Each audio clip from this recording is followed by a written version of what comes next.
right under our noses. In our homes, cities and towns, on our sofas and laps, a quiet invasion has been taking place. The cat is now officially the most popular pet in the Western world. In Britain alone, it's reckoned there are 12 million cats. A vast, softly purring army, which it seems we are utterly powerless to resist.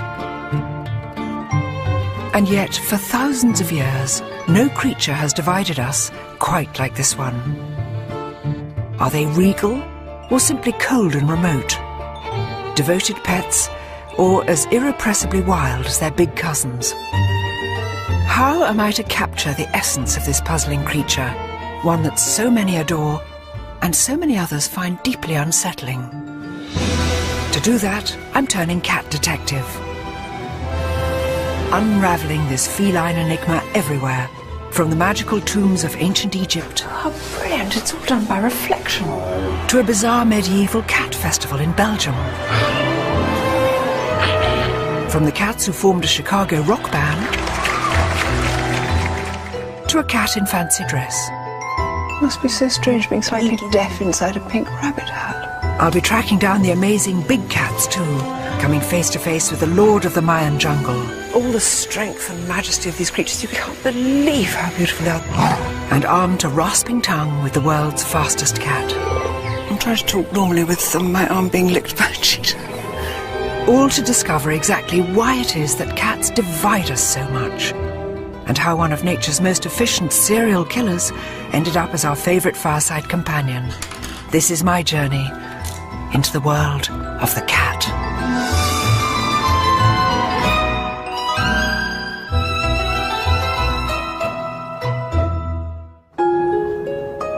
My journey begins here, at home, and it begins with a confession. We don't have a cat. Well, not anymore. For 18 years we had a gorgeous cat called the Bee. When he died, I missed him more than I could ever have imagined. I still think about him every day. We even gave him a little gravestone. People say that you choose a dog, but the cat chooses you. And people say that cats are aloof. Well, I don't know about that. All I know is that the Bee, our beloved cat, was much more than a pet. He was a friend. We loved him dearly. And, you know, I think he loved us dearly too. And yet, I wonder if I ever really knew the Bee, any more than I know the neighbourhood cats that now wander through our garden. Unlike dogs, so much of what cats do is secret and nocturnal, mysterious. It helps to explain why some people find them so disturbing, and why so many others find cats irresistible.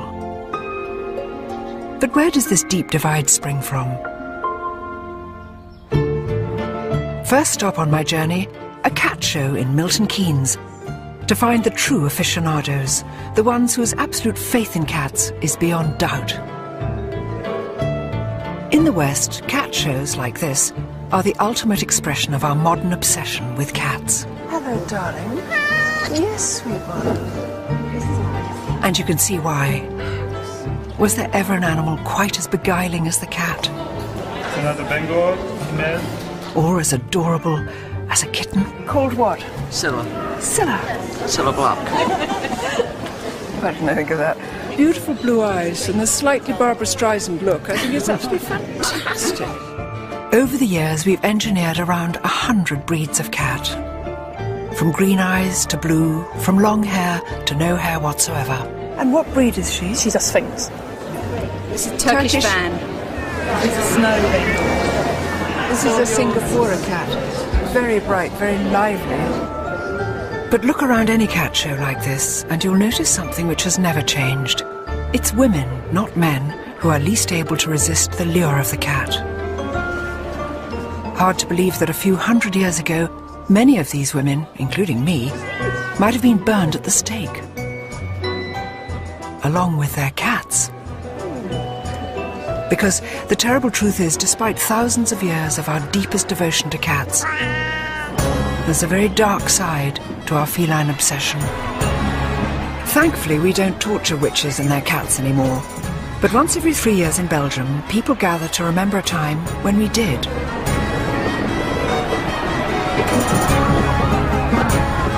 On a warm afternoon in the town of Ypres, their world-famous cat parade is now in full swing. It's all a bit surreal, yet so far at least, it seems pretty harmless. I can't resist joining in the fun. But courtesy of the town jester, the festival culminates in a rather shocking ritual.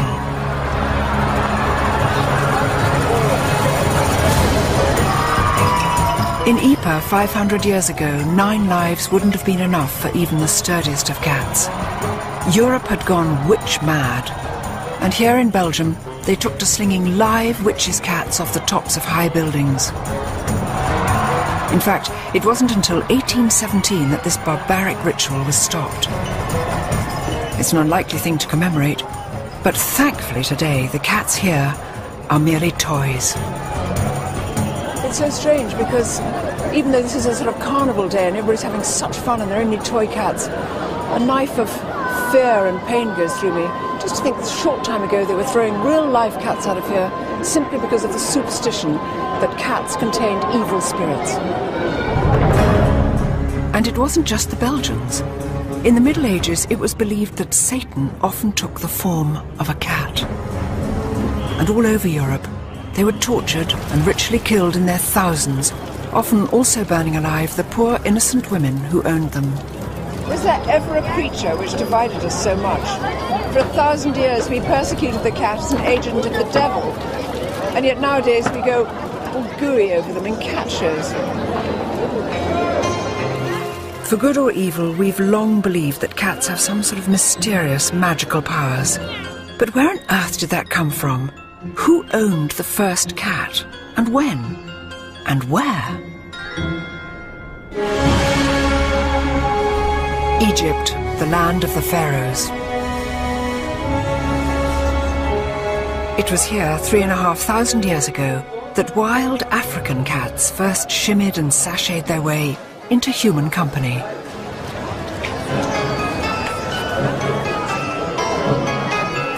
And even today there are few cities on the planet quite as comfortable with its cats as Cairo. They're everywhere, literally crawling out of every nook and cranny.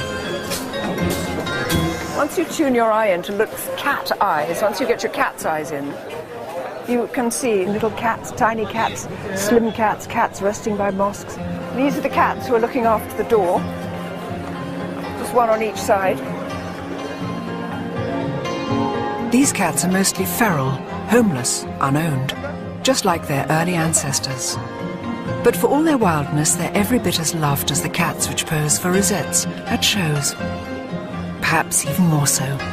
It's just incredible how many cats there are and how many people treated them so kindly. This charming gentleman here who's got a special paper bag full of meat so that he can look after them, and they're in beautiful condition, little dapperly patting away. It's just wonderful. The people don't kick them or hurt them, they just smile at them. But in a largely Muslim city like Cairo, that's really no surprise. It's said the Prophet Muhammad had a real soft spot for cats. There's a story that when he blessed his own pet cat on the forehead, he left the mark of his fingers like a giant M, a mark that's been passed down through countless generations of cats. But when and where did cats come to be with us in the first place? And how did they weave their magic on us? To find out, I'm heading way back in time to the mysterious tombs of the dead in Thebes.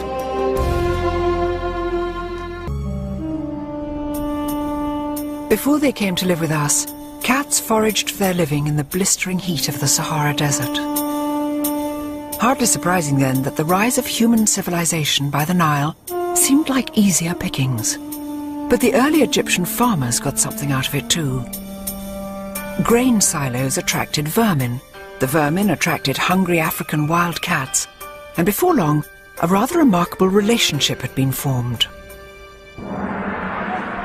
A relationship first recorded in an extraordinary location.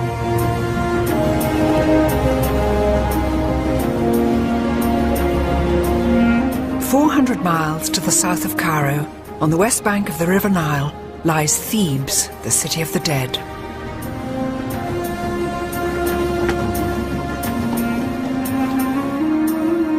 It's here that the ancient Egyptians buried their pharaohs and their aristocrats in lavish tombs.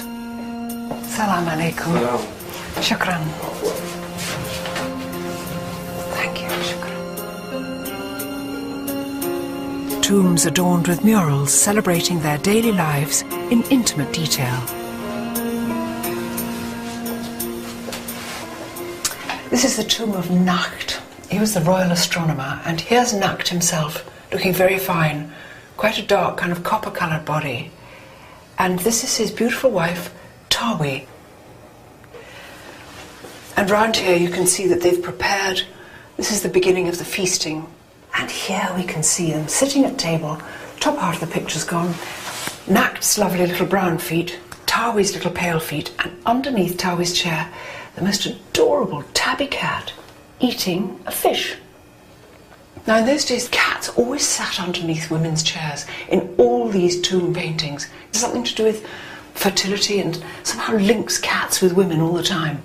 Tawi probably took a fish off the table and said, "Here, Operas," just dropped it down. It's extraordinary. Here is evidence 3,500 years old, showing how these wild desert scavengers had quite cheerfully taken up lodgings right under our feet. Salam alaikum. How nice to see you. Salam. Can I see the picture of the cat? Huh? Yeah? Thank you. Oh. I've been told that this tomb has more of the story. Oh, look. There's a light. I'm going to just creep in here.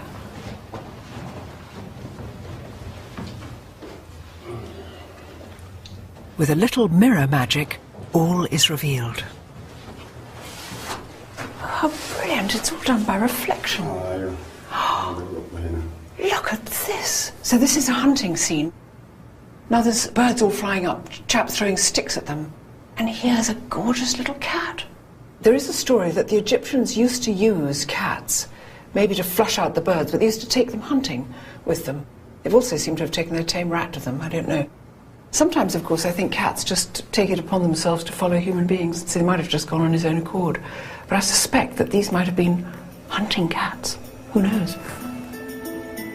It's not difficult to connect the cats in these ancient murals with the cats in our own back gardens. Predatory, solitary, yet at the same time affectionate and gentle. And it's not that hard to understand what happened next either. Maybe it was the big eyes or the mesmerizing way cats move, but the Egyptians very quickly elevated the cat from beloved pet to divine god. A goddess, in fact, naturally. With both a serene face and a frightening face.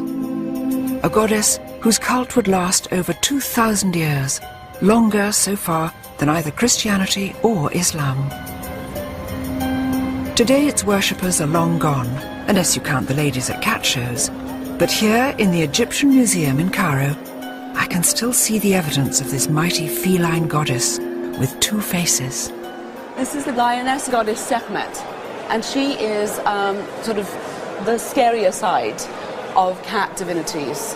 And she's supposed to be powerful, she protects women, and she of course brings warfare and plague, if she so chooses. And she's got a Uraeus snake on her forehead. So that could kill? Yes, that would sort of be a don't mess with me kind of thing. Yes. And right now she's wearing his nice sheath dress and sitting down and being beautiful, but of course the implicit in it is because she is a lioness, she can strike out and kill. And does she have an alter ego? Yes, her alter ego is much nicer and calmer, sort of the cat goddess in a tamer way, and that's Bastet. Bastet, the cat goddess. Statuesque, sublime, the quintessential cat. Bastet was the symbol of love and beauty and music and basically self-indulgence, as you'd expect from a cat. So this is the kind of goddess a lot of people would be having in their house shrines. But look at these ones up here. These are just exquisite. They're fabulous. They're terribly lifelike. I've seen cats looking just like that. Do you like cats? I do like cats. I'm allergic to them, but I like them. In ancient Egypt, pet cats were adored. Whenever one died, the entire family would shave their heads in mourning. But not all cats were pets. There were other cats, bred to be offered to Bastet in the hope of earning her blessing. Unfortunately, to do that, they had to be dead. When they went to the temple of Bastet, they made offerings of mummified cats. And the idea was that because a cat was taking the message, the god would pay much more attention to it. And were these tame cats or cats around the temple? How did they get the cats for the mumming? They probably bred them in catteries, and you would have just thousands and thousands of cats there. We have x-rayed them, so you get a sense of what's inside. And it's really quite surprising. Look at that. What is a bit awful about this particular one is the neck has been broken because they couldn't always wait for cats to die. So we have some cat mummies where their heads have been bashed in or they're being strangled. Little cat. That one's an interesting one because... oh my God, what is it? Well, you can see it's a jumble. When they didn't have enough cats, they would just gather up a few bones and mummify that and make it look beautiful, like a cat should be.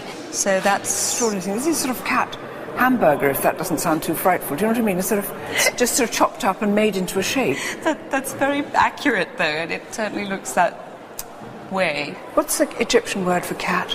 Meow. Is it? Because it really is. It sounds familiar, doesn't it? The cat with two faces. Cats as angels and cats as demons.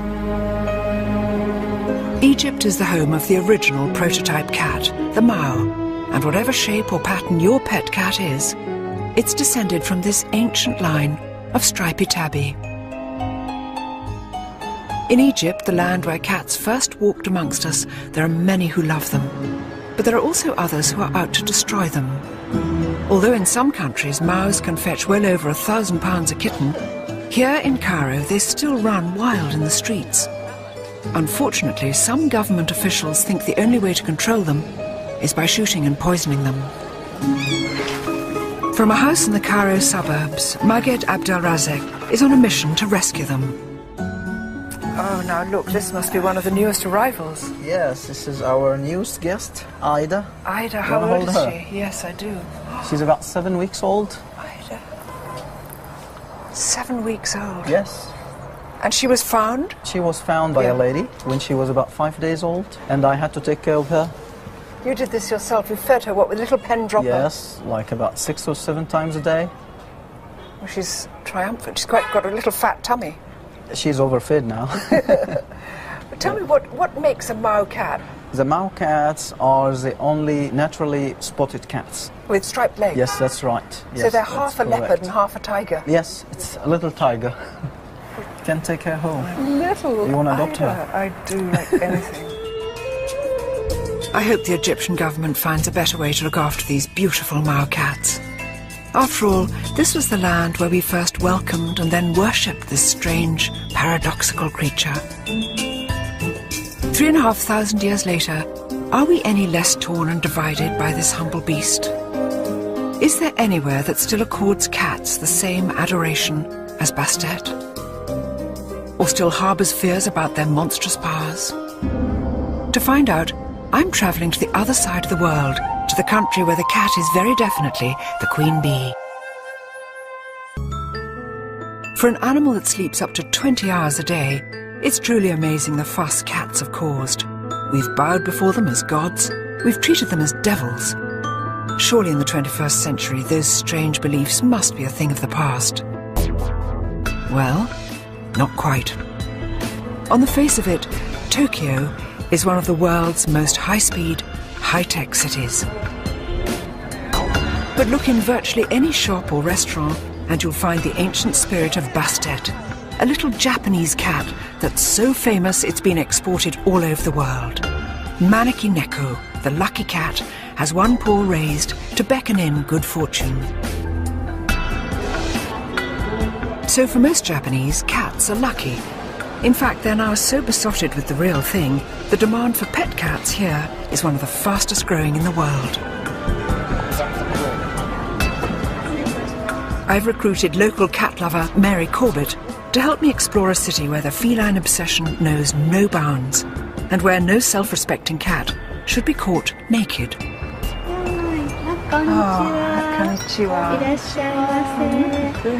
For the very best in feline haute couture, the Stella McCartney to Tokyo's finest cats, look no further than Takako Iwasa. Takako, look at this. Most cats in most places look overdressed wearing a collar and a bell, but not here.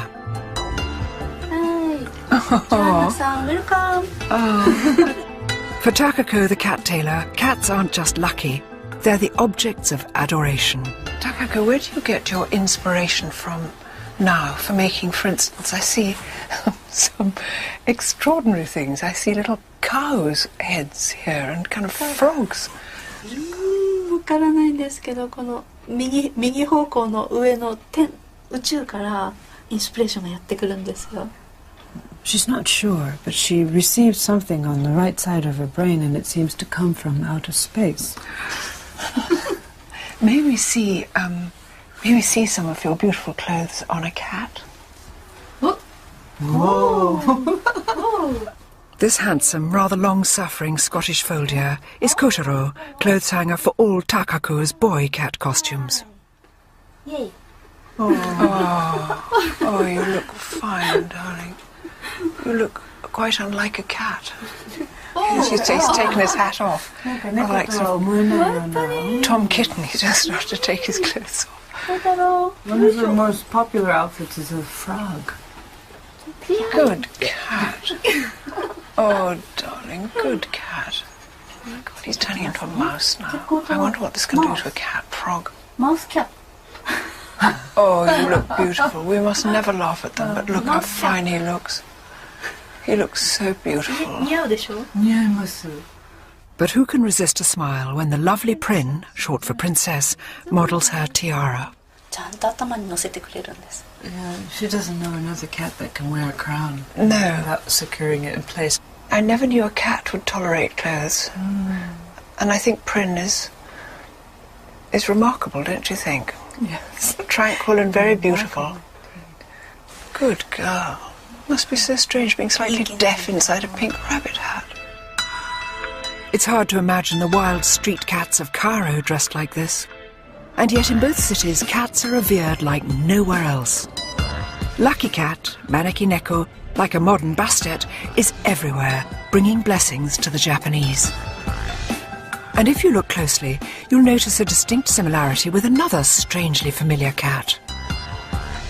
Oh, look, Mary, Hello Kitty. Everybody knows Hello Kitty, and she's been chosen as new poster girl for Visit Japan campaign. Oh, look, little kitty like this, with its own little kitty bag. And Maneki Kitty? Maneki Kitty, with the good luck. Yes, giving you the good luck. Fishy Kitty. Oh. Strange, that. Beanbag? Beanbag? Beanbag. Yes. Oh, look, in a kimono kitty. Gosh, it's everywhere, isn't it? And look at all these up here. Hello Kitty, everything. Just toys and little purses, exercise books, pencils, pots, things, stuff, earrings, dangly bits. For children of all ages. The strange thing is, something's going wrong with me because I really want this stuff now. I've actually got I've got quite a lot of thousands of... And Hello Kitty's just the beginning. Thanks to the Lucky Cat, Maneki Neko, Japan is filled with a positive energy of cuddly, happy pussycat characters. Cat toys, cat robots, cat cartoons.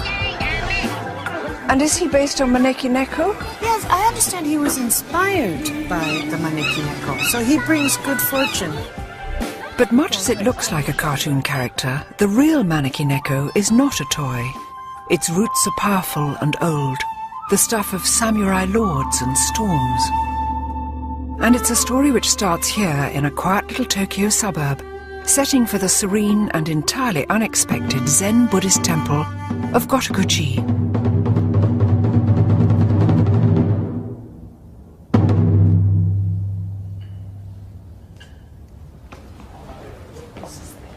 The true guardian of the lucky cat legend is the head priest of Gotokuji.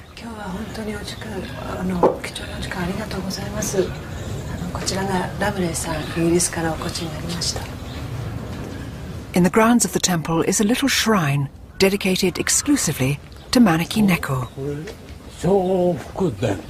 Shofuguden, so this is the building that brings good fortune. Oh, lovely. It's beautiful. The real Holy of Holies, the Lucky Cat's altar, is hidden inside the little temple. Look at this. Cats, cats, cats. The head priest explains how the legend first began.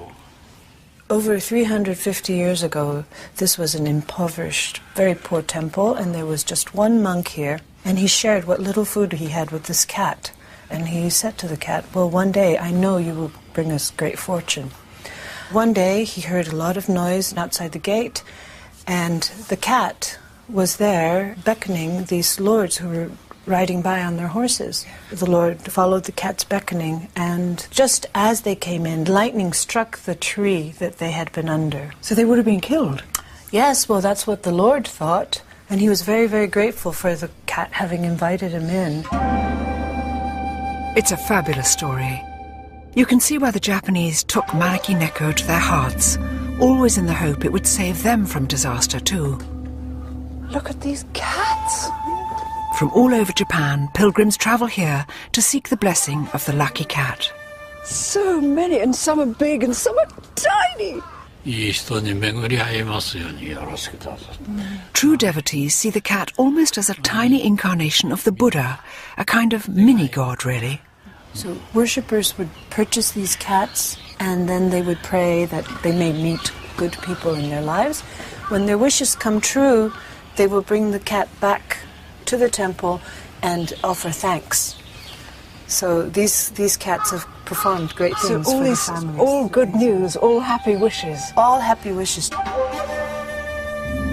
But even here, in a country besotted with its lucky cats, you can detect that familiar ancient legacy of fear and suspicion.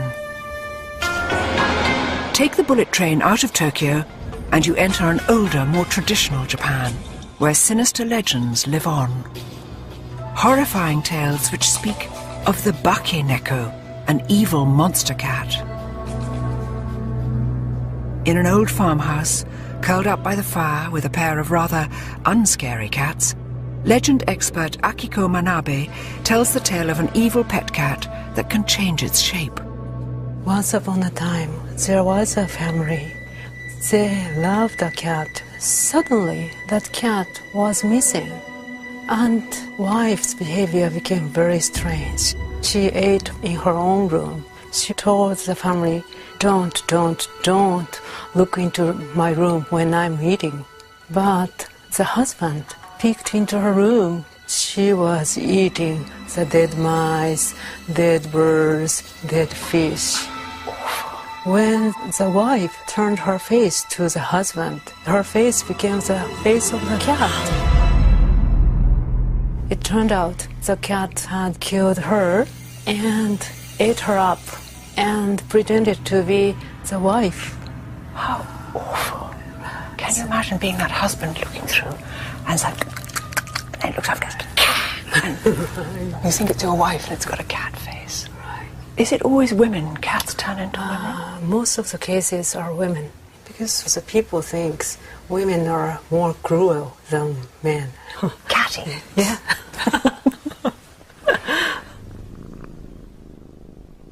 It seems there's such a contrast between the happy, smiling cat who brings you love and luck and this darker side. The Bake Neko cat, which turns into a monster. It seems that even today, we're not quite sure if cats are good or evil. I know what I think, but who knows?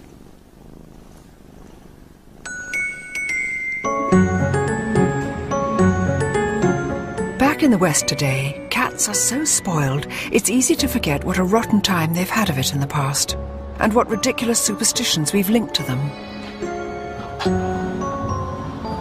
We all know know about witches' cats and black cats crossing your path, but that's just the beginning. Back in the old days, they were routinely flinging cats out of belfries. They used to say that a cat could suck the breath out of a sleeping baby, and that to eat the warm brains of a cat would make you invisible. They said that planting a live cat in your garden would keep down the weeds. We've forgotten now, but for hundreds of years, we used to be terribly cruel to cats. Ever since the Pharaohs, we've been unable to agree about cats. And we still can't really decide whether to love them or loathe them. How could something so innocent and beautiful be so divisive? One man who thinks he knows the answer is top feline expert Roger Tabor. Roger, we've seen cats treated as gods and goddesses. We've also seen them demonised and treated as the devil. Such extreme feelings to the cat. Why is that? It's crazy, isn't it? But in reality, they're just the flip sides of the same coin. We recognise that there is something strange about them, and at the same time, you recognise they've deified it. It's always the otherworldliness. And what is the otherworldliness about the cat? Yes. Well, when you look at them, you've got a package. It's a nocturnal, lone hunter. When you're dealing with an animal which is not a pack animal, then you're dealing with an animal that doesn't like being told what to do. With the dog, you are either the boss or you are bossed. But with the cat, it thinks it through for itself. It's much more independent. So we've always been a bit wary, a bit distant. We understand that they are somehow other, somehow wild, somehow strange. The solitary hunter lurking within. The irrepressibly wild feline heart. Is that why we find cats both inspiring and perplexing? If it's true, then my challenge now is to meet the full force of that wild side, face to face. Hidden deep in the jungles of Central America lives the ultimate mysterious solitary feline. Just like the cats of Egypt, Europe and Japan, the mighty jaguar both transfixed and terrified an ancient civilization. Unfortunately, this great cat is paying the ultimate price for our fear. Rollover Labradors and rollover Cocker Spaniels. In the 21st century, the cat is the new top dog. Globally, there are now over 200 million of them living in our homes. And yet, on this journey, I've learned just how deeply cats divide us. It seems it's their solitary nature which is to blame. But is this the same spirit our cats still share with their wild cousins? The Mayan jungle in the heart of Central America is home to the world's most elusive big cat, the ultimate solitary hunter. Centuries before the arrival of the domestic cat, the Mayans worshipped the jaguar with the self-same mixture of fear and adoration. But actually finding one is a serious challenge. If anyone can help me, it's Mexico's top jaguar conservationist, Gerardo Ceballos. Before we begin scouring the jungle for this mysterious beast, Gerardo's brought me to an ancient ruined city to get a bird's eye view of the enormity of our task. So this is one of the largest ones. Look at that. It's immense. It's huge area. It's probably the second largest in the Mayan world. Calakmul, once a metropolis of 50,000 people, flourished for over 500 years. By 900 AD, this civilization had collapsed, and with it the cult of the jaguar, as the Mayans abandoned their cities for good. So, Gerardo, tell me about the cultural connection between the Mayan people and the jaguar. Well, in Mayan mythology, jaguars were very powerful spirit living in the forest that could cause you damage. On the one hand, they hate the jaguar because it's killing their cattle and their goats, but on the other hand, they really respect it.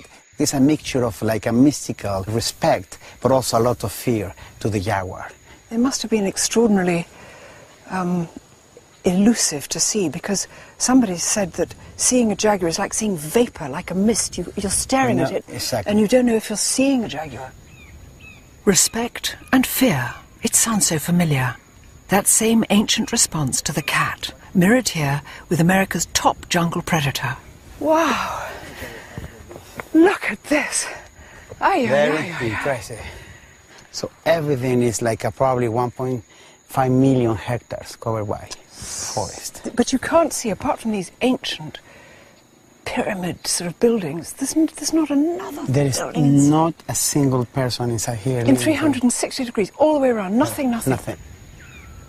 It's dense forest now, but 1,000 years ago the Mayans destroyed their own way of life by greedily chopping down the precious trees they needed to sustain life. God, this must have been strange, a treeless metropolis. Exactly. When the Mayas collapsed, it was more on the local or regional impact. Then a lot of the species, like the jaguar, they were able to move to other areas where there were forests and survive. What is happening today is that we're destroying all the forests, you know. So the jaguar is in danger and it may disappear. Yeah. If we cut it down now, they've got nowhere to go. Exactly.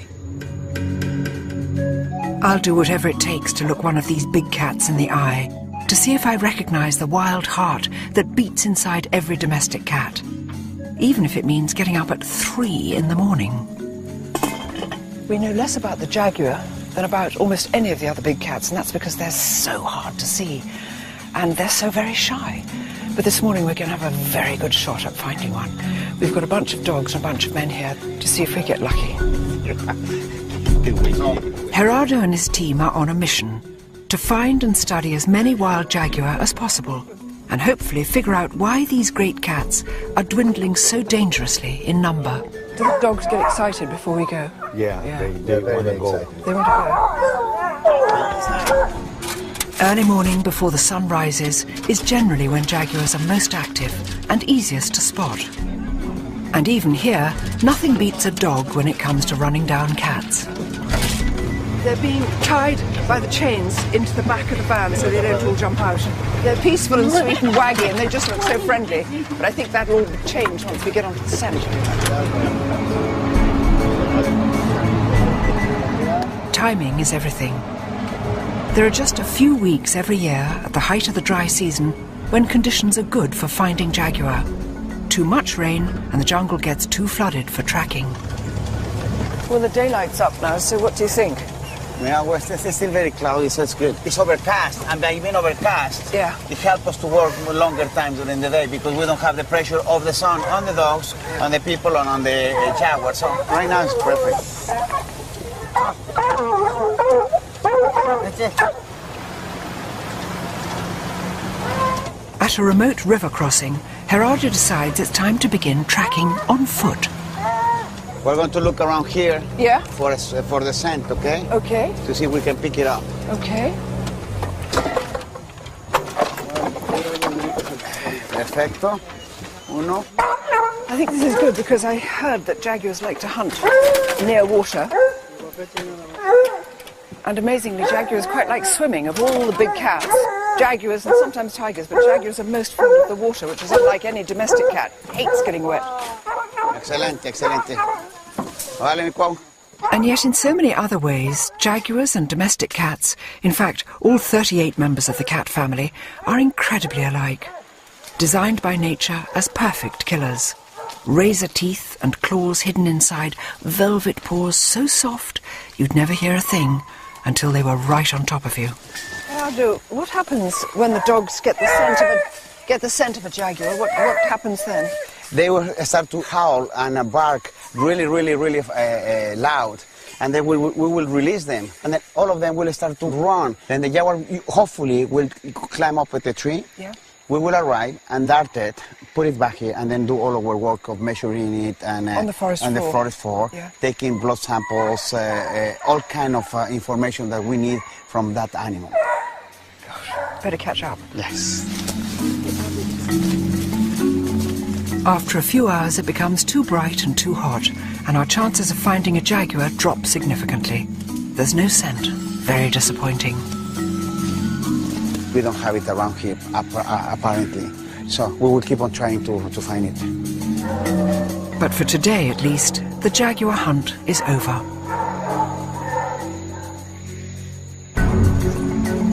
Next morning, we're up again at the crack of dawn, followed by several hours tracking through the forest. But still, nothing. I'm starting to think jaguars really are just misty vapours, a feeling not helped by some very unseasonal rains, which fall every single day. Gerardo, this is supposed to be the dry season. Is this climate change? Because it shouldn't be as wet as this now, should it? No, we have some unusual rains. It's not actually typical to have any rain. After several days of searching, I'm still no nearer my first jaguar. It seems my luck has run out. I just can't believe it. This is supposed to be the dry season, and it's turned out to be the rainiest of rainy seasons. And we've been going out with the dogs and tracking and waiting and looking and doing every possible thing you can think of. Didn't appear, not one sign, not one sniff. So we're just going to have to call it a day. Feels strangely like England. It's Mexico.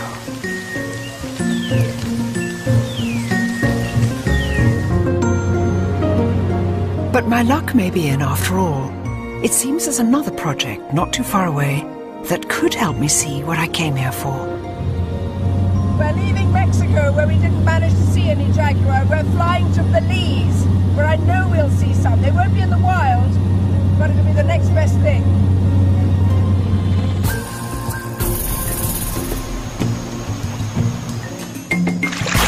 A 100 miles as the parrot flies, in another part of the same Mayan jungle, is Bowden Creek Ecological Preserve.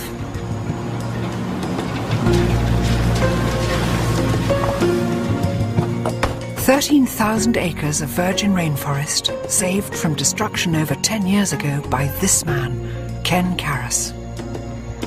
This forest is home to around 150 jaguar.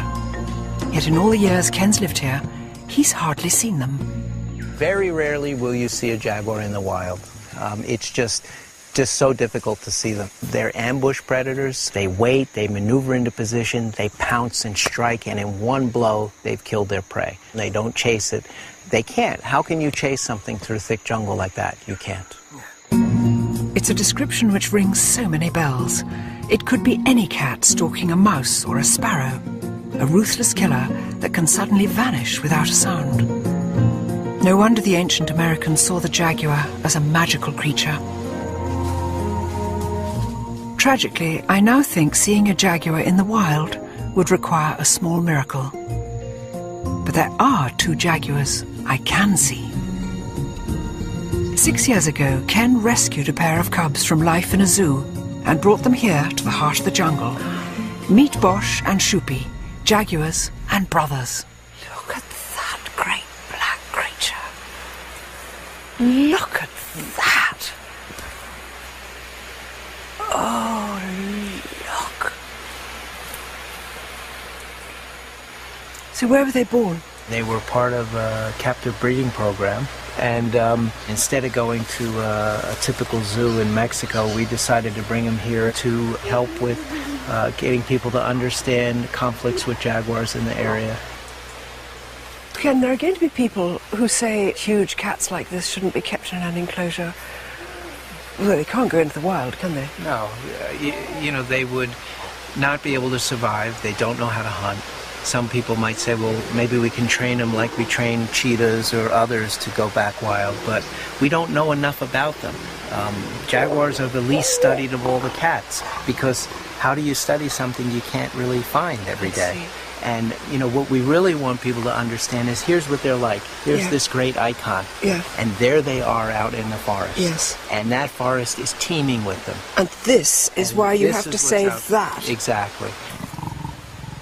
I can't believe how beautiful they are.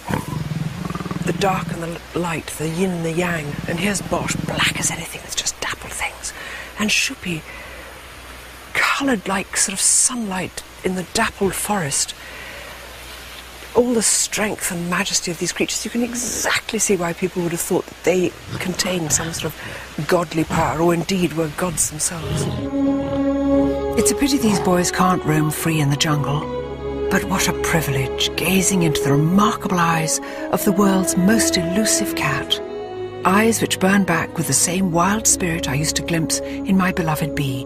The same spirit you can still see in every cat alive today. The mystery is why these stealthy little predators ever chose to move in with us. I mean, I know we feed them, but They're naturally solitary, they're naturally wild. And they don't do as we tell them, they're not obedient. Maybe that's what some people find so ghastly about them, and what so many millions more like me find so enchanting and adorable. Next time, what happens when we do try to make cats conform to our world? Cats that perform tricks? Cats that wear neckties and false nails? And the big cats that refuse to be tamed, and whose future is now in danger?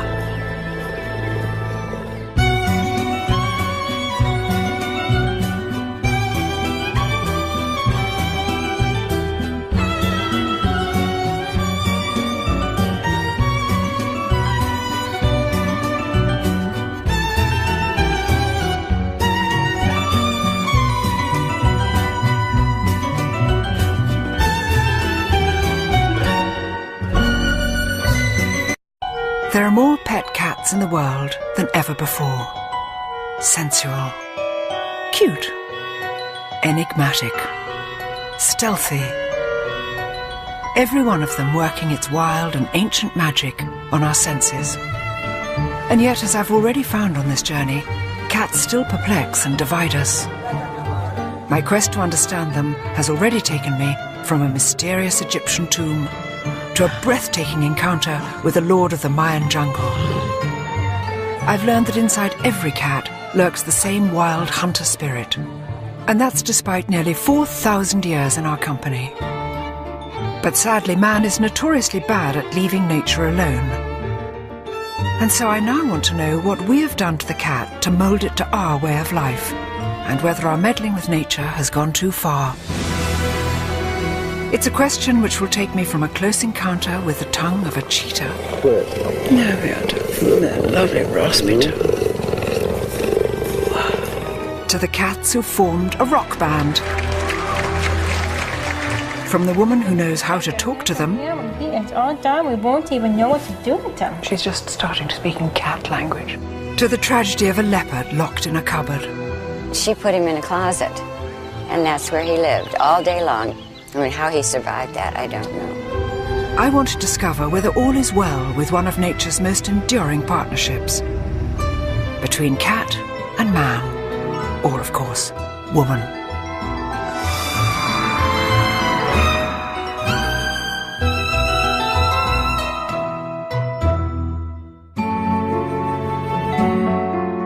If you stop to think for a moment, it's incredible that cats live with us at all.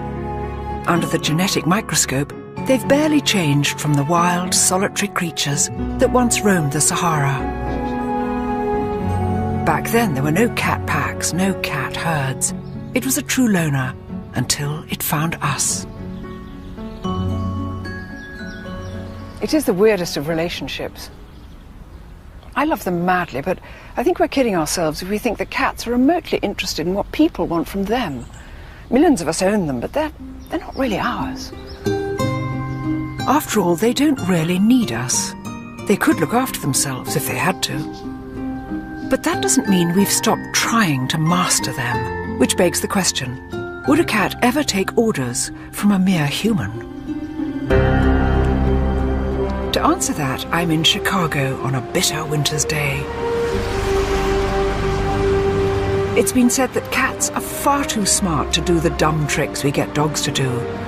But whoever said that hadn't been to see one of Chicago's oddest cabaret turns, a circus performed entirely by cats. It looks as though preparations for today's show are already well underway. For the record, I usually have little time for performing animals, any more than I have for zoos or wild animals in captivity. But a cat circus intrigues me.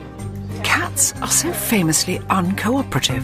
I'm curious to know how ringmaster Samantha Martin persuades them to do anything at all. Hi, Samantha. Hi. I'm Joanna. Hi, nice to meet you. You're getting stuff ready for the show? Yep, big show today. This little white face listening to you talking. Who's this? Oh, this is Tuna. Tuna. She's the star of the show. Is she?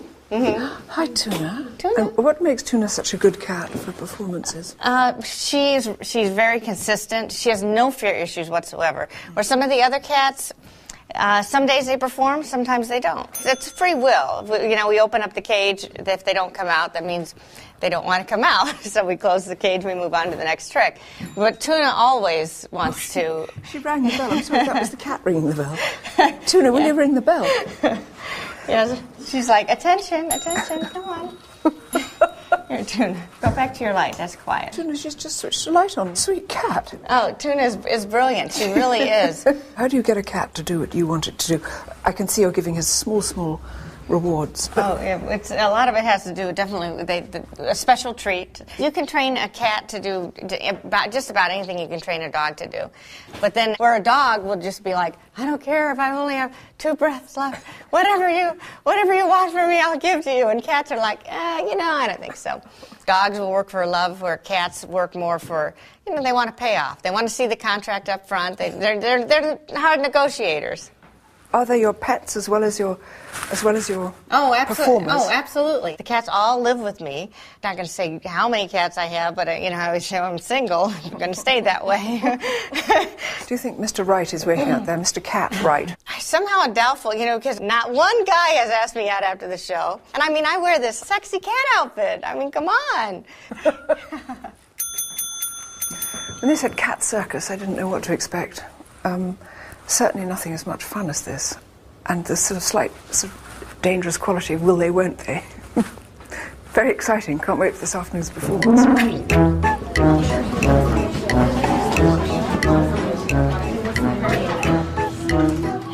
Does it matter that your average cat won't fetch a stick or catch a ball?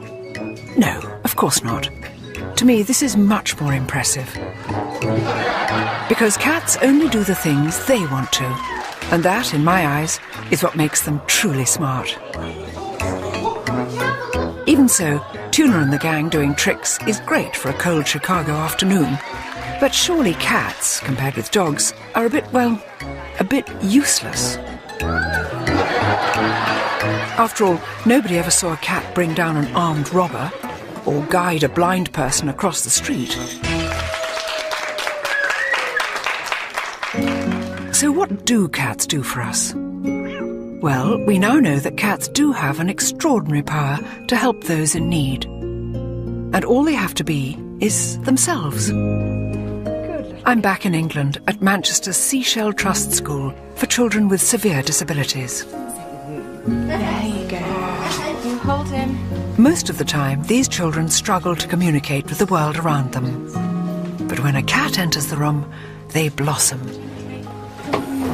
This is the sweetest little cat because it's just sitting here very, very gently. Here we are, Gabrielle. Yes, you're lovely. Yes, you're lovely. Mio is a pat cat. That's Pets as Therapy. In Britain, there are now over 100 therapy cats like Mio, and the number's growing all the time. That is sweet, sweet cat. And the cat is very, very gentle, very peaceful, this ragdoll. He's obviously used to it. And you can feel lovely thrumming purr of this creature through here. Yes, he's purring, yes, he's purring. Look, there you go, Jenny. You got the cat? And you can see the enjoyment. The faces light up when they have the animals in. He tends to snuggle in. It's amazing. Most of the animals just know that they're dealing with children that have got special needs, and they adapt to the situation really nicely. And also there's some children that won't communicate with people so well and will talk to a cat because they're non-judgmental. And also for people who don't want to be touched, it's nice for them to touch something as soft and comforting as a cat. Yes, and to be sat on. I always feel thrilled when a cat comes and sits on my lap.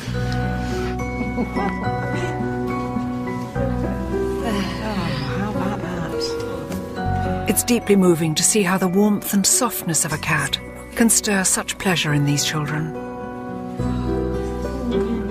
That's lovely. Thank you.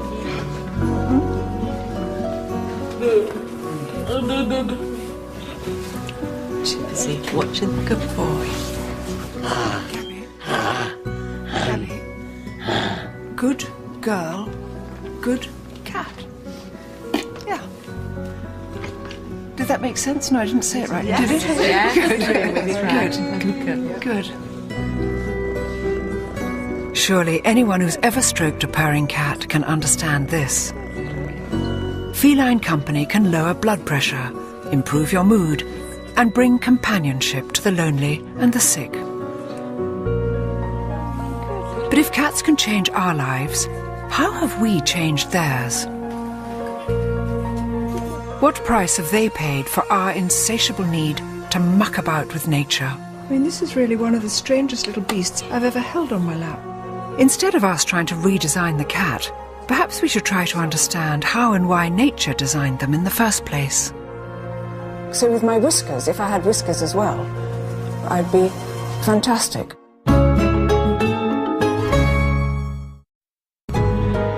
Cats, our favourite 21st century companions. But keeping a cat as personal stress buster is quite a recent thing. For thousands of years, we used them almost exclusively for one job, and one job only: pest controller. And for that, they were supremely designed by nature as one of the world's most efficient killing machines. What is it that makes a cat a triumph of evolutionary engineering? That's something I can now literally see for myself, thanks to the pioneering work of scientist Alvaro Casanelli and his peculiar invention, a cat's whiskers headset. Alvaro, will you explain this extraordinary headpiece? Well, it's a mask that gives you the ability to sense the space around you, like having cat whiskers. Of course, you don't see them because they are made of light and motor vibrators. So when something gets close to you, you start vibrating. The closer you get, the more vibrate. Should we put it on? Yeah, that's right.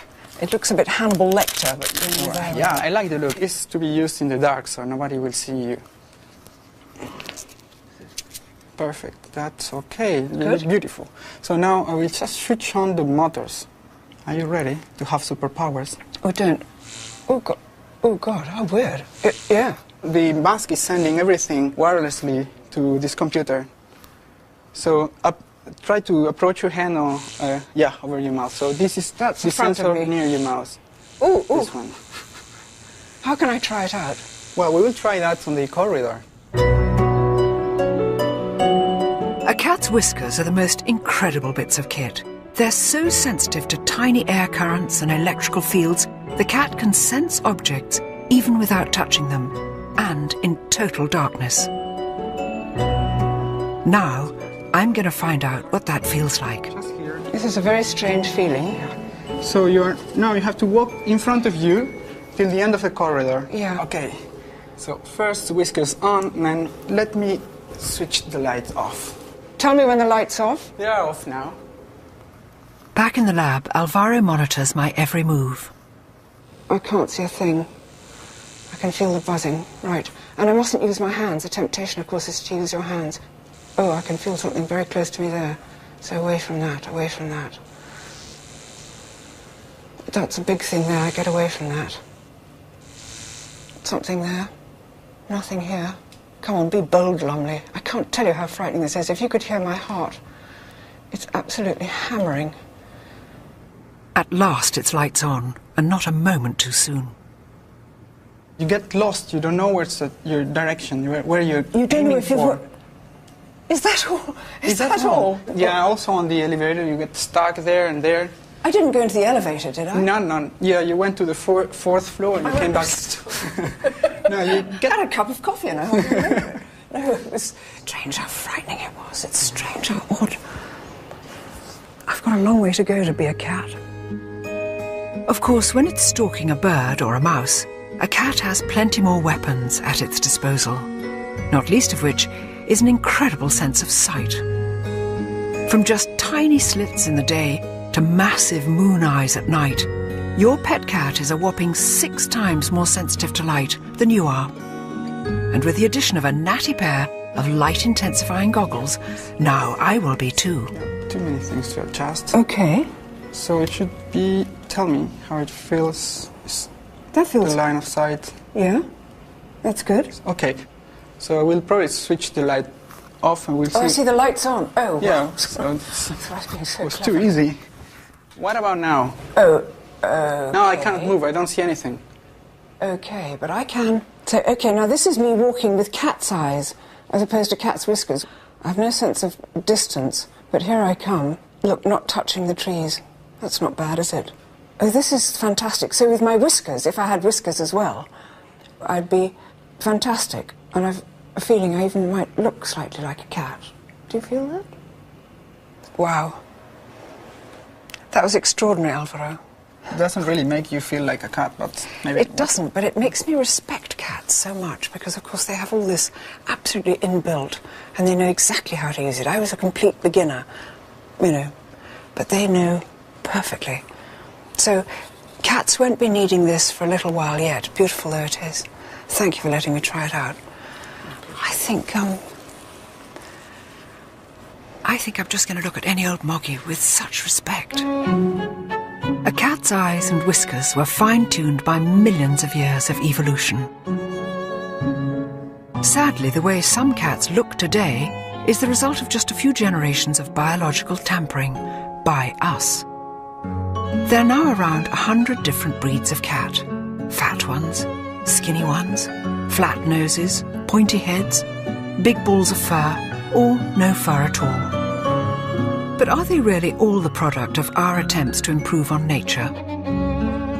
With the aid of a few hand-picked pedigrees, top cat biologist Roger Tabor explains. It's strange looking around at all these cats, Roger. They're all, well, obviously very different. Did we breed them all to look like this? The simple answer is no. Natural selection has happened just as much as man's hand or woman's hand, because a lot of breeders are women.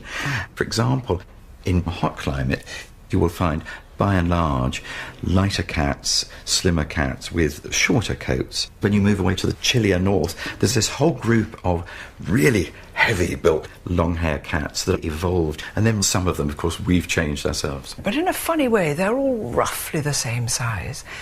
And yet dogs, when I think of things like a Chihuahua and a Great Dane, why is there such a difference in the size of dogs and really not so much in the size of cats?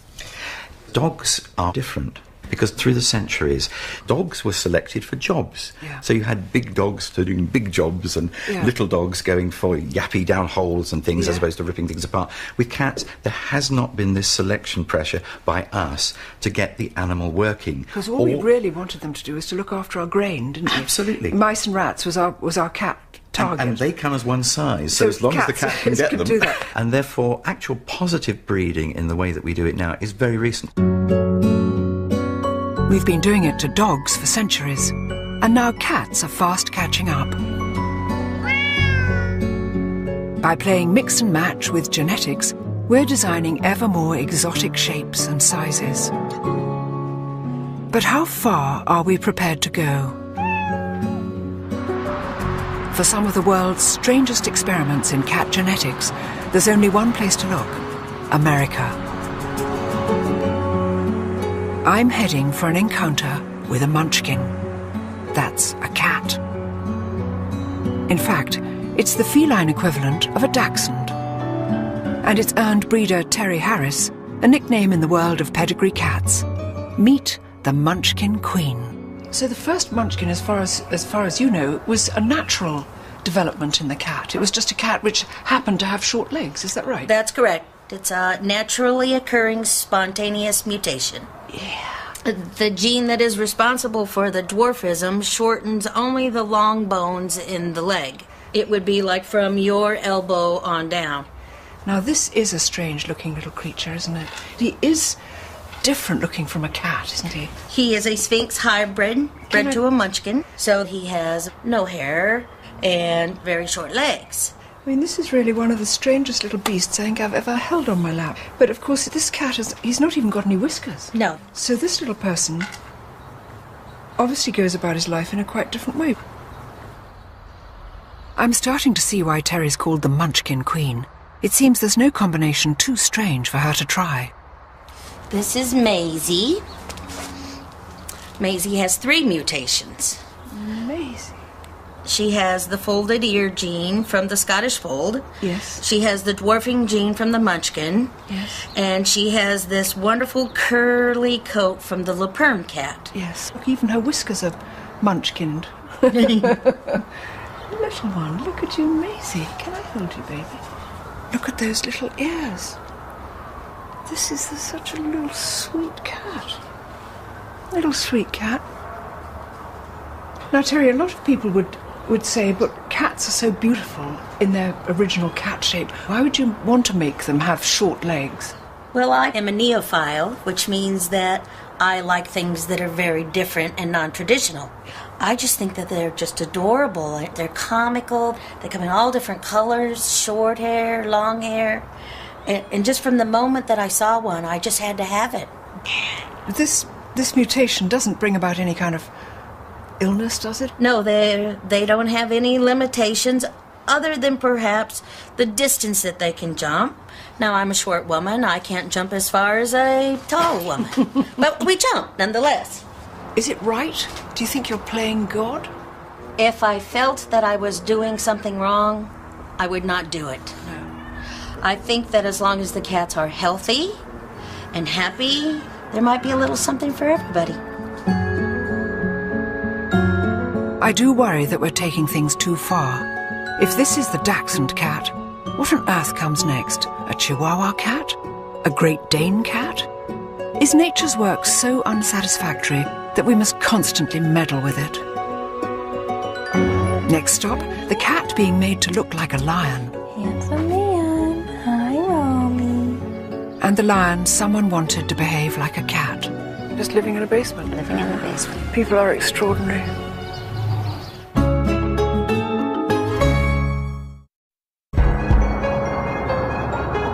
Los Angeles, the home of the alternative lifestyle.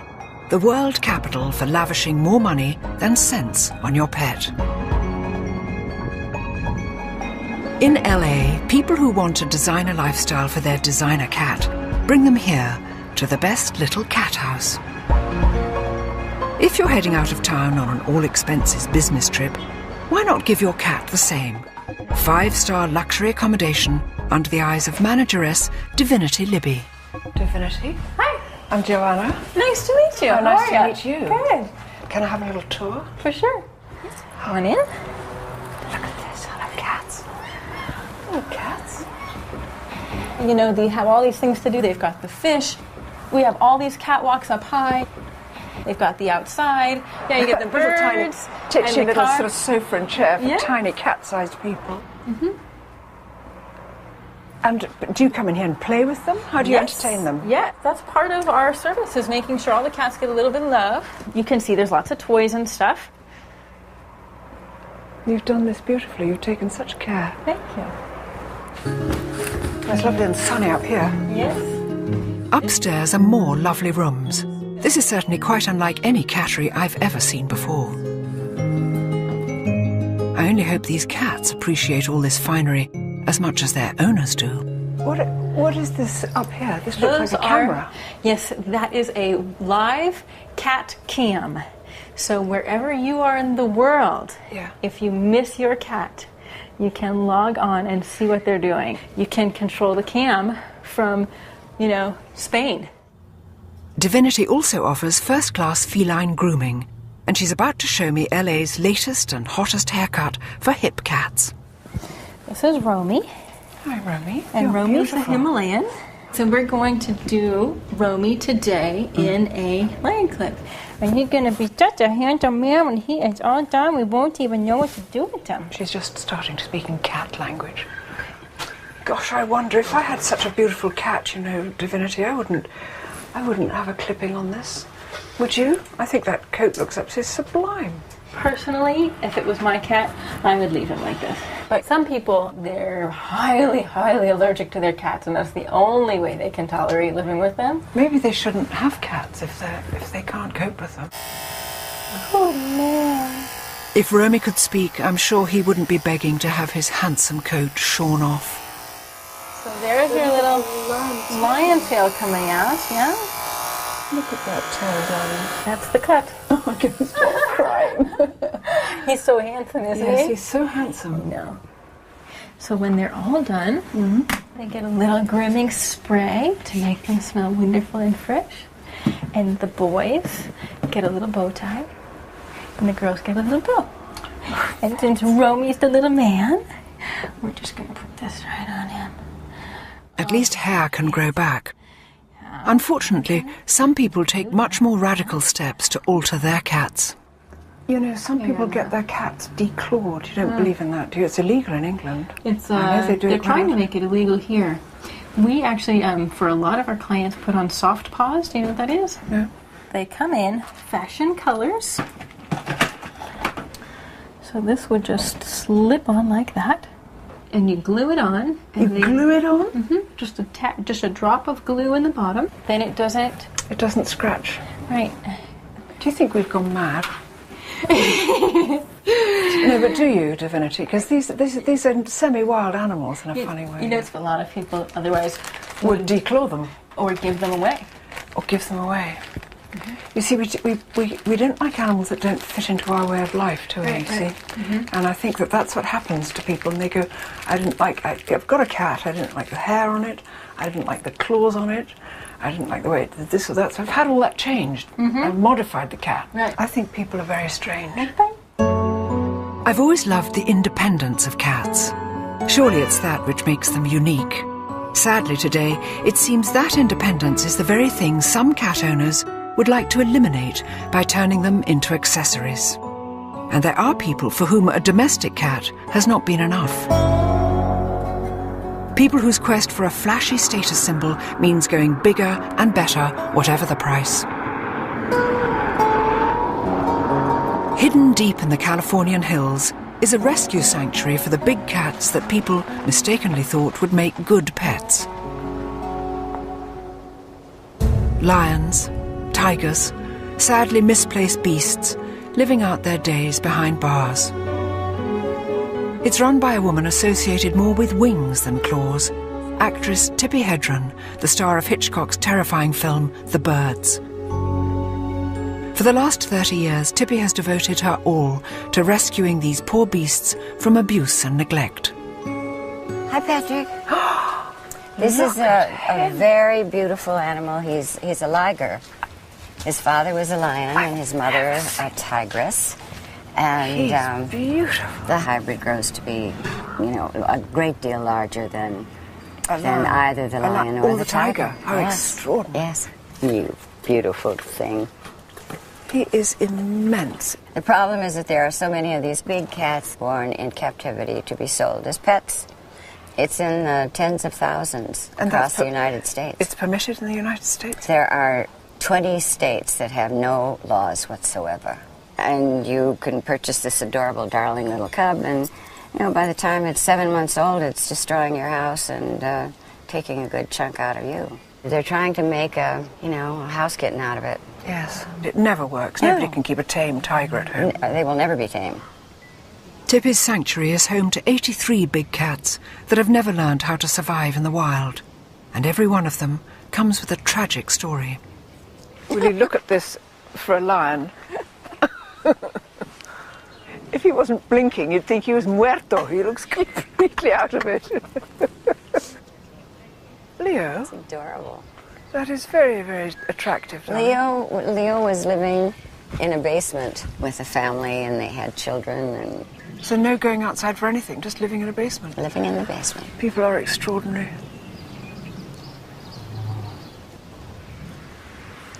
This beautiful black leopard was purchased in Texas for $6,000. And as he grew, he was scratching the ladies' satin sofas and chewing her Jimmy Choo's shoes. So she put him in a closet, and that's where he lived all day long. And finally, they brought him in a zippered clothes bag in the trunk of their car. I mean, how he survived that, I don't know. It must be very difficult to know when to draw the line, because you must want to rescue every animal in need, but you've got a limited amount of space and... A limited amount of money. Limited amount of money. Yeah, what do you do? It's so huge that I can't even think about how we do it. People say, how do you do this? How do you manage this whole thing? Because it's emotional, it's maddening, it's frustrating, it's a constant worry. It's 24/7. Yeah, it is 24/7, 365. Even celebrity pets are not immune. When a certain superstar's mansion hit the rocks, These two beautiful tigers ended up here without a single cent of support money, or apparently even a phone call to see how they are. There are some terribly sad stories which have brought these creatures here, but Yes, now that indeed. they are here, this is truly a sanctuary. It's a kind of Garden of Eden you've made for them here. Yes, and it's a lot of work and a real labor of love. And I love these animals more than my next breath, but they're not pets. No, that's true. They're wild. Yeah. And you can't take that out of them. Man really can be very poor at knowing how to live with nature. And yet we do have this ancient compulsion to share our homes with animals. I'm visiting a cat rescue sanctuary in South London to discover what happens when that compulsion gets out of hand. This has expanded so much since I was last here. It's actually twice the size. It's twice the size. This was next. For the past 30 years, my old friend and ex-top model, Celia Hammond, has made it her mission to help cats in need. Yeah. Hello. So, and these are what? All This is waiting- all today's intake for surgery, various, nutrients and various other ops. Quite a lot to get through today. Do you get pedigree cats in here as well? As unwanted, we often get pedigrees, but particularly Persians, because people can't be bothered to groom them. They buy them as little cuddly babies, and then when they grow up and need to be groomed, they get fed up with it. So they come in here completely knotted, or their legs knotted together. They can hardly walk, some of them. People don't realise how much work they are. Celia's sanctuary can house up to 400 animals at any one time. As well as a neutering program, Celia aims to rehome as many unwanted cats as possible. I find them completely bewitching, and walking past the cages and those little level eyes staring out, you think I better just take some of these home. Well, this is wonderful. I'm weakening. Are you weakening? I am. Many of Celia's rescues are strays or abandoned cats. But we're now on a different kind of mission. Sometimes the problem lies with cat lovers who simply don't know when to say no. There is such a thing as too many cats.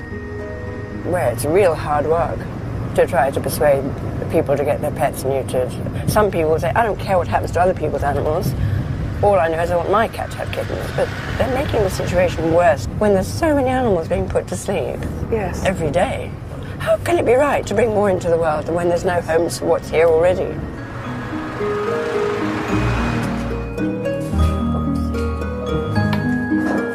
We've come to meet Valerie, whose collection of cats is not going down too well with the neighbours. Hi, Valerie. Hello. Hi. Hello. Hi, Valerie. How are you? How nice to see you. Oh, look, you've got a little person here. Yes. It's so cute, this one. Called what? Oh, I'm giving it a name. You haven't got names. No, it's a baby. Oh, come in. Valerie now has 21 cats crammed into her tiny flat. At the moment, they all look clean and well fed. But without some drastic measures, soon she won't be able to keep up. Look. Cats galore. Hello, kittens. Hello, cats. And are they mostly related to each other? Yeah. They're all one big family. One big happy family. But Valerie, look, you absolutely love cats, don't you? When did you fall in love with cats? Can you remember? I love cats from when I was a little girl, really, you know. But I started off with one cat. And my one cat had 5 kittens. And I got that cat done. But the kittens now, I didn't know how young they had start off with having kittens. And it's accumulated, you see. This is like that thing of when I was going to St Ives, I met a man with 7 wives. 7 wives had 7 cats, or seven cats had 7 kits. And suddenly it just goes out and out On and and out, on. Yeah, but I'm having no more kittens now. I can't afford them. They eat a lot. So what are you going to do? You're going to get them neutered? Yeah, I will be getting them neutered. I've got 2 neutered already. Was it 3? But Celia's very helpful in that section there. We're going to get them all done, Valerie, aren't we? Yeah, need to get them all done. It makes I sense, can't take doesn't Yeah, they eat more than me. What I feel do they- sorry for myself in the supermarket when I look. It's all cat food. I hope people don't think it's for me. I think Valerie simply hadn't realised how quickly the numbers would explode. But for some people, and strangely enough it's nearly always women, compulsive cat hoarding is now a real and recognised clinical condition. What's happening? They're canoodling down here. They're not muted yet, and they're canoodling. Canoodling. Stop it. Valerie, I think we've got to stop the canoodling eventually, haven't we? Because Yes, too much canoodling and you'll suddenly have 4,000 I'll be cats. slim. I won't be eating anything. With 2 more of Valerie's cats off to be neutered, hopefully this particular cat family will stop spiralling out of control. It's all right, darling. We've been seduced by the cat, by the untamed heart it shares with its big cousins. It's a privilege to live side by side with them, but with that comes responsibility. And that's true whether they sleep on our sofas or simply walk on our land.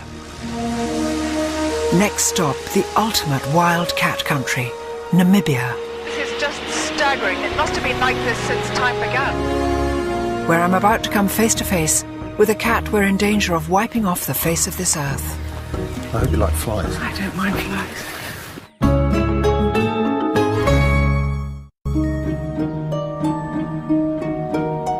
Quietly, cleanly, and with great poise and self-assurance, the cat has overtaken the dog as our favourite companion.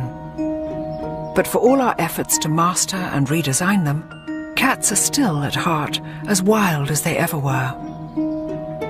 When you compare them with their larger cousins, you recognise the same predatory instincts that we watch with fascination in our back gardens. The big difference is our response to these cats all too often comes from the end of a gun. But why? For one cat especially, the presence of humans is pushing it to the brink of extinction. 3,000 cheetahs, that's a quarter of the world's remaining cheetah population, live right here on the open plains of Namibia. This country is the front line in a battle to save them. And local conservationist Dave Houghton is a true veteran of the fight. I'm heading skyward with Dave to get a clearer picture of the thing that's brought man and cat into bitter conflict, the land itself. This is just staggering, the size of this plain. It must have been like this since time began, really, do you think? Yeah, this is country that big cats have been in for millions of years. And then man came along and parceled it up into little blocks for farms. And you get the inevitable human-wildlife conflict. And who's winning? I'm afraid it's man at the moment, but we are making big inroads into trying to get that balance right. Beautiful, eh? Beautiful. Dave is the head honcho of Africat, a charity that's fighting to save cheetahs from trigger-happy farmers. Rather than shooting or poisoning a predatory cat, farmers can call Dave to trap it and bring it here, to Africat's 10,000 acres of protected bush. Africat now feeds and cares for 84 rescued cheetahs that would otherwise have been killed. And here are 3 of them: Pippin, Measles, and Knessus. So beautiful. Why do you think they have these gorgeous...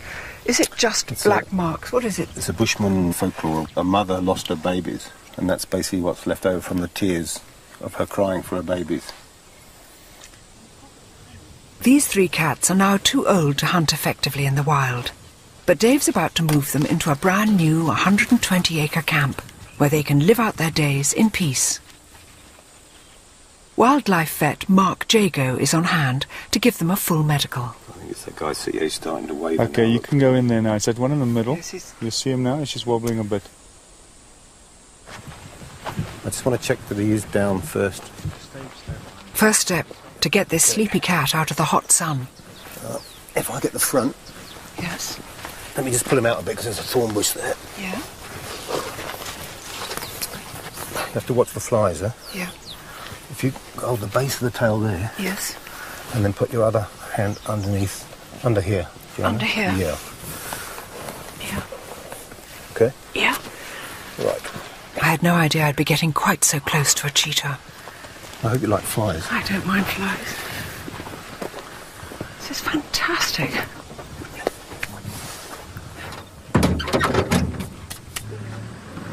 Next, we head off to the clinic for a full health check. We're going to start here with the eyes. check the eyes out, make sure there's no injury, anything like that. And you can see how the pupils are incredibly clear. 100%. Right. To make myself useful, I've agreed to some heavy-duty grooming. I thought I knew how to detangle cat fur, but this is different. Golly, some of these are pretty much in, aren't they? Yeah. What do? You scrag them out? You No, walk no, like no, a butcher. Like that. Oh, I see.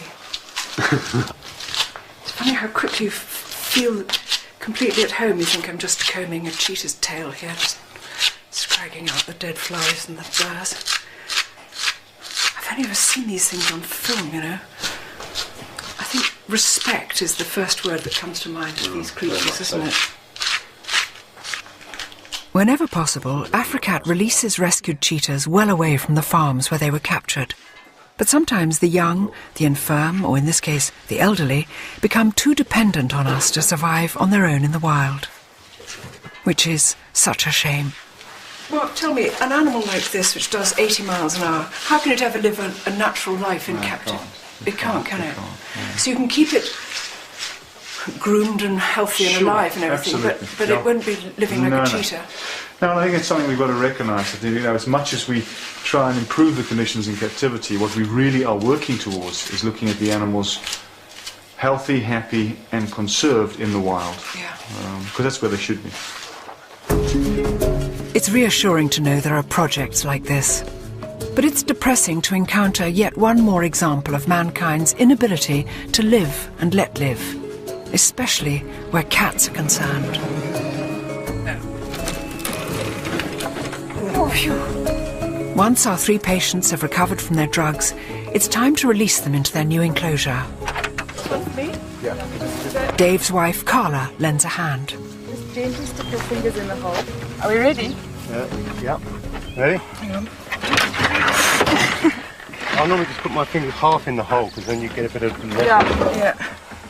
Okay? Okay, go. They came out of that like sort of rocket. It's kind of quite frightening because as you put your fingers just there, there's this sort of excited head comes banging up, and without being too sort of scaredy cat, you sort of think, I don't want to lose the fingers. Too old to hunt they may be, but now Pippin, Measles and Knersus will have plenty of space and protection from the gun.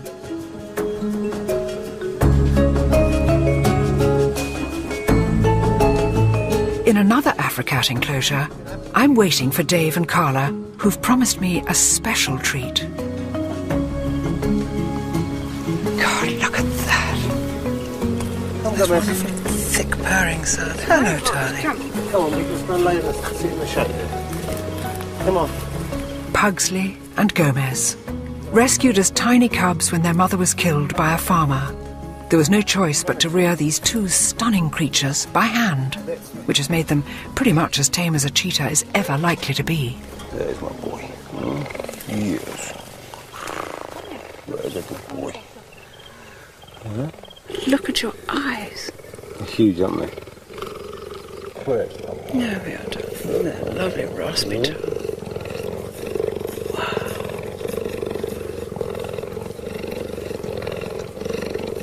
That's lovely, darling.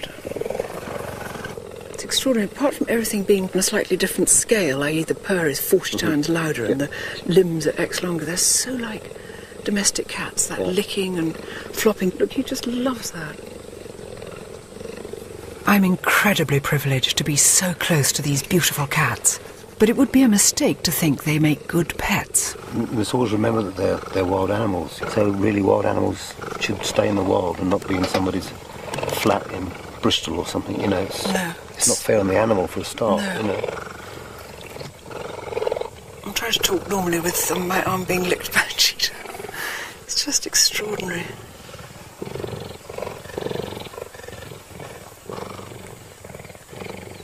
This is so good of them to come and... well, there we are. Just like a cat. But to do that graceful thing of welcoming a stranger was very nice. I've seen and held and been licked by so many cats on this journey. This cat is so much bigger, But in a way, it's no different from any of them. The throbbing purr, soft fur, needle-sharp teeth, the faraway look in the eyes, and the calm that comes from the presence of something so free and untamed, just like our cats back home.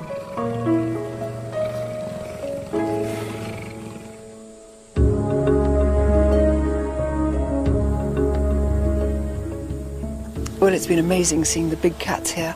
Utterly, utterly thrilling. And it just seems to me that we seem to have made our peace with domestic cats. They've come down out of the wild and we know exactly how to live with them. We love them dearly and they love us. We haven't quite managed that with the wild cats. With the big cats, we've got to do that to conserve them. After all this was theirs before it was ours. So we've got to learn how to share it, I think. Hopefully the Namibian cheetahs will survive. Their domestic cousins, meanwhile, are in no such danger. What a fascinating journey in their company. From an Egyptian tomb to cats with short legs, cats dressed as mice, cats thrown off tall buildings, cats simply too gorgeous to resist, and cats in the Mayan jungles of Belize. All the cats I've met have shown the same wonderful sense of independence. And I think to truly love these animals, you've got to appreciate the wildness in them, that free spirit which still burns so bright after nearly 4,000 years in our company. And more than anything else, it's the untamed heart that bewitches me, makes me proud to be a cat woman.